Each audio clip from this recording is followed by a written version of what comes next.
সাংবাদিক বন্ধুদের সাথে বেশ কয়েকটা বিষয় আপনাদের সাথে সাক্ষাৎকার করতে চাইছিলাম, তাই আপনাদের আহ্বান করেছিলাম আপনারা যাতে আসেন এবং এই প্রেস কনফারেন্সটা করি।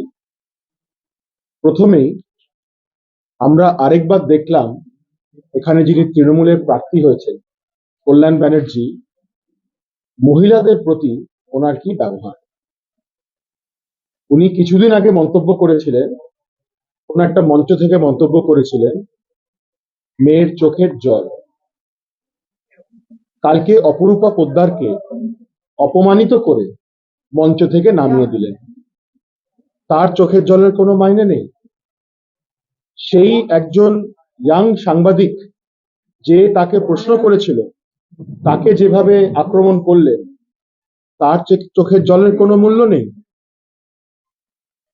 এমনকি অপরূপা যেই স্টেটমেন্টটা দিয়েছেন, কল্যাণ ব্যানার্জি মহিলা বিরোধী, এসসি বিরোধী, মুসলিম বিরোধী।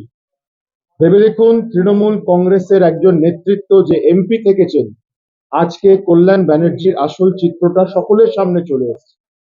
এই মানুষটি কাউকে সম্মান করে না, এই মানুষটি মহিলা বিরোধী, মুসলিম বিরোধী, কিন্তু তুষ্টিকরণের রাজনীতি করে।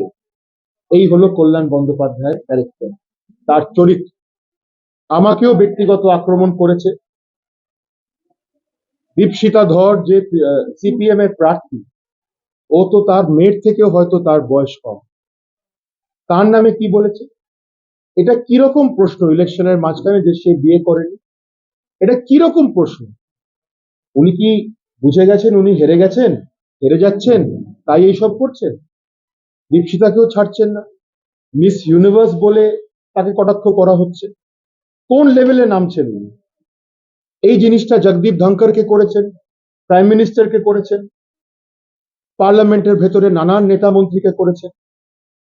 আজকে মোদী সরকারের আমলে একজন এসসি কে, দ্রৌপদী মুর্মু, সম্মানীয় ভারতবর্ষের রাষ্ট্রপতি করা হয়েছে।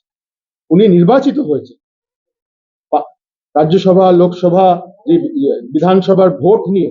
সারাদিনে আপনার এলাকার খবর দেখতে আমাদের বাংলাদিশা ডিজিটাল ফেসবুক ও ইউটিউব পেজটি লাইক করে রাখুন এক্ষুনি। আপনারা দেখছেন আমার বাংলার নতুন দিশা, বাংলা দিশা।